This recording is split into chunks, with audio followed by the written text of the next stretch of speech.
Good evening. Welcome to South Asia Newsline. I'm Surabhi Sharma. Here are the top stories we are tracking for you on Monday, the 5th of November. India's nuclear ballistic missile submarine completes first deterrence patrol.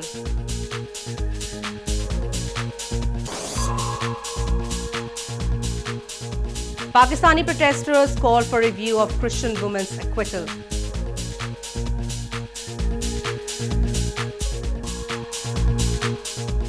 And Sri Lanka's ousted premier says US-Japan freeze aid over political crisis. And now for all the details, Indian Prime Minister Narendra Modi on Monday announced that INS Arihant, the country's first indigenously built nuclear submarine, had completed its first deterrence patrol. The Prime Minister termed the accomplishment as historic and said it gives a fitting response to those who indulge in nuclear blackmail.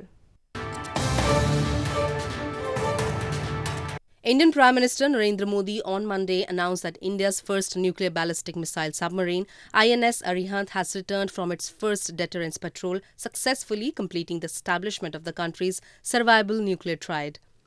The crew of the strategic strike nuclear submarine was felicitated by the Prime Minister, who lauded the accomplishment, calling it historic, and said it gives a fitting response to those who indulge in nuclear blackmail. देश की सुरक्षा के लिए एक बहुत बड़ा कदम है। अरिहंत भारत के दुश्मनों के लिए, शांति के शत्रुओं के लिए एक खुली चेतावनी है कि वे भारत के खिलाफ कोई दुस्साहस न करें। INS Arihant, ore destroyer of enemy, was launched in 2009 by former Prime Minister Manmohan Singh. The successful completion of the deterrence patrol ensure that India will have the necessary second strike capabilities, with the country's nuclear shield now complete. The country already has fighter aircrafts and missiles capable of carrying nuclear warheads. In news from Pakistan, members of a Pakistani Islamist party held a massive protest on Sunday demanding the hanging of Asia Bibi, a Christian woman acquitted of blasphemy charges.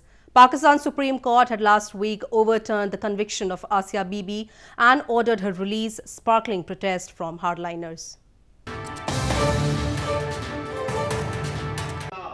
Hundreds of members of Pakistani Islamist party took to the streets of Karachi on Sunday, calling for hanging of Asia Bibi, a Christian woman acquitted of blasphemy charges last week. The members of Jamaat-e-Islami staged a protest despite a deal between the government and ultra-right Tehreek-e-Labbaik Party or TLP to put Asia Bibi on an exit control list, barring her from leaving the country, and open a review of the verdict in the courts.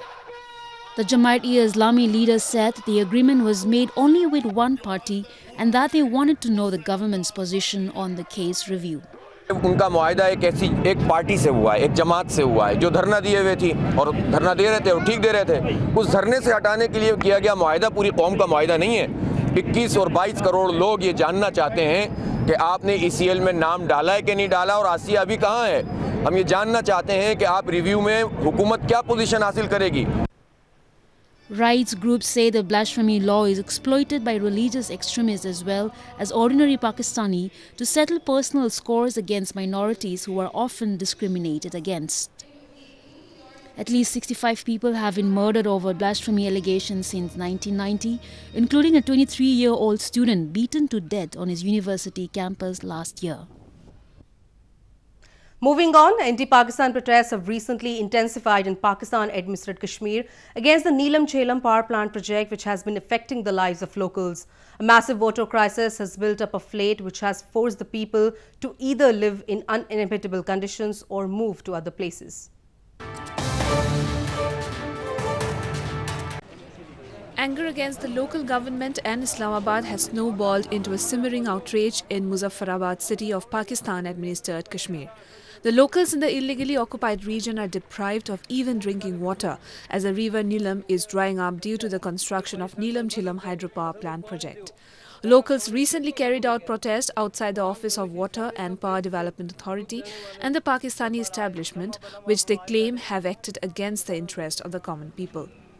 जब से ये नीलम-झेलम hydro power project लगा है, सबसे पहली चीज़ ये जो इस वक्त आवाम यहाँ पे खड़ी है, इसको एतबार में नहीं लिया गया।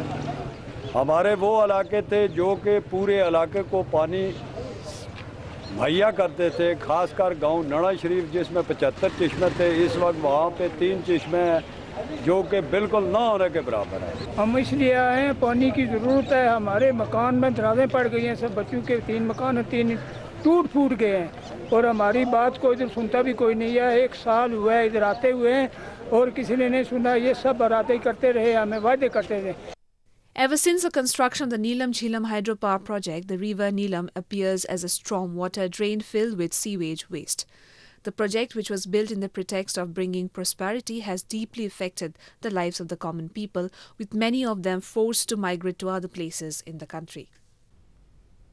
In news from Afghanistan, Afghanistan's presidential palace has appointed a team to visit Uruzgan province in order to resolve the problem of insecurity.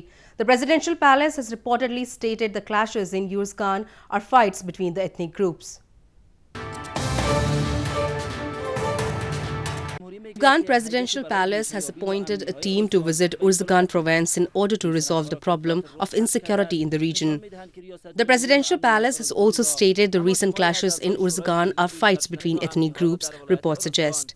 However, some members of the Afghanistan's parliament and senate from Uruzgan said the clashes, especially in Khan's Uruzgan district, are not between ethnic groups.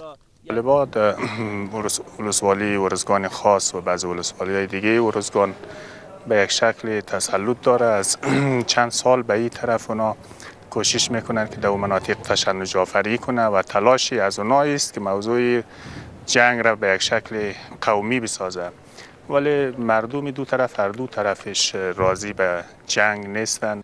This comes after Uruzgan Provincial Council members and lawmakers have recently criticized security departments over not paying attention to security problems in Uruzgan. Uruzgan representatives in the Senate and Parliament said hundreds of families have been displaced due to the clashes in the province. More news from Afghanistan. The Independent Election Commission of Afghanistan has started the transfer of data to its main servers from the biometric identification devices used in the recently held elections in the country. The use of the biometric device was the result of government's decision to hold a transparent election following increased pressure by political parties.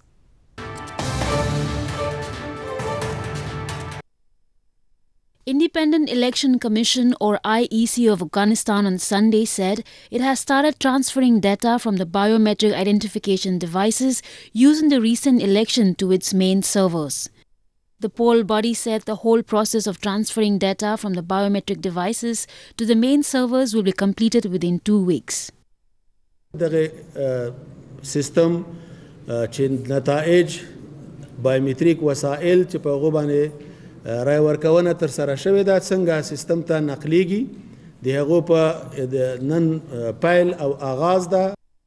According to IEC, until now, biometric identification devices from 23 provinces have arrived in the capital, Kabul city. The use of biometric devices was a result of government's decision to hold a transparent election following increased pressure by political parties. Almost 22 biometric devices were purchased by the government from a German company for the polls held on October 20th and 21st. Moving on to news from Sri Lanka, Sri Lanka's ousted Prime Minister Ranil Wickremesinghe has claimed that the United States and Japan have frozen more than $1 billion of development aid to Sri Lanka after his abrupt dismissal raised doubts about the future of democracy in the country.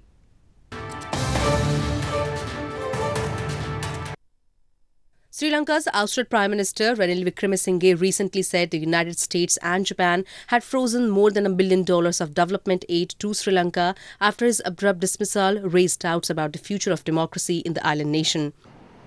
He said the United States has held off on a nearly $500 million aid program for building highways and improving land administration, while Japan had put on a hold plans to extend a soft loan of $1.4 billion for a light railway project. A lot of projects are held up. We're due to get money from USA that's held up on the Millennium Project. Which one? Sorry? Millennium Challenge project. That's this is $480 million. For nearly $500 million there. Then I think the Japanese soft loan has been held up.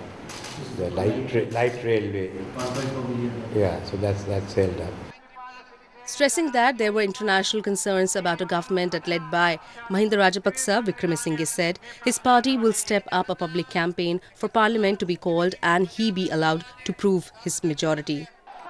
This comes almost a week after his supporters protested against his sacking, bringing many parts of the capital city, Colombo, to a standstill. Sri Lanka was plunged into crisis last month when President Maithripala Sirisena sacked Wickremesinghe and sworn in ex-President Mahinda Rajapaksa to replace him. A water polo tournament was recently organized in India's northeastern Manipur province to revive the slowly dying game in the region. Scores of the spectators gathered to witness different nail-biting games during the 4-day-long event.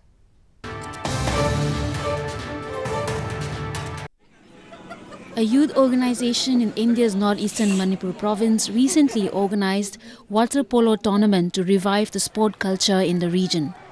Scores of spectators gathered to witness different nail-biting games during the 4-day-long tournament organized by Welfare of Youth Liberal and Conduct organization. Organizers expressed the game is dying a slow death as there is a dearth of water polo swimmers in the province. Haji ki oinadi club manga thukle ado hana represent tawudi mari khak tawe aduga sidagi ayamba players singse junior bukti medal lobo phasana ngame junior dagi ayamba loina mak services changba bsf ta changba dumaina thabuk priority government state government pdw na central government ayamba loina sakhiba manipur players singse aduna players senkot pasi am waba dumaina oi. The club has been organizing water sport championships since 2012 and has been awarding the players with the cash prizes to encourage youngsters to take up the game. So far, it has produced 10 international players and more than 40 players have already got placement in paramilitary forces. With the Hindu festival of lights, Diwali, just around the corner, potters across India are all geared up and busy preparing traditional earthen lamps to meet the increasing demand this year.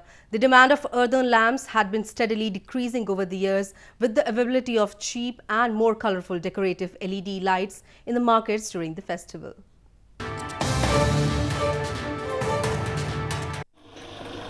With the influence of electric series of lights and wax candles dominating the Indian festive market for a couple of years, traditional earthen lamps or diyas are reclaiming their place ahead of Diwali, the Hindu festival of lights. Potters in northern India are busy preparing diyas and have been preparing them for over 2 months as Diwali approaches.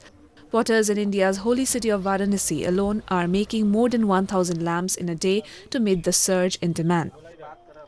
यही करीब 2-2.5 महीने से तैयारी कर रहे हैं दिया का। इस मार्केट में दिया का भाव तो वही अगले साल जैसा है और हमारा दिया तो काफ़ी दूर दूर जा रहा है, जौनपुर के साइड में और बाहर भी जा रहा है दिया। The demand of earthen lamps had been steadily decreasing over the years with the availability of cheap and more colorfully decorative LED lights in the markets.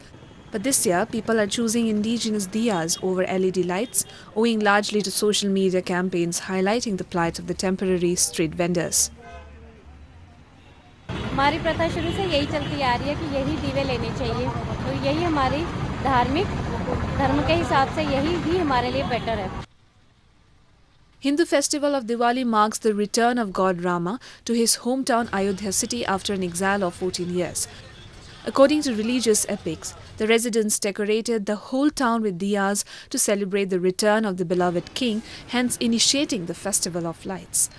On this day, people illuminate their houses with different types of lights. Fireworks, displays and exchange of gifts with friends and family are an integral part of the festival. Well, that's all we have for you from South Asia this evening. Now our viewers can watch the show on southasianewsline.com. You can also visit us on facebook.com/SAsia Newsline and follow us on Twitter @SAsia Newsline. That's all in tonight's edition. We will see you same time tomorrow. Good night.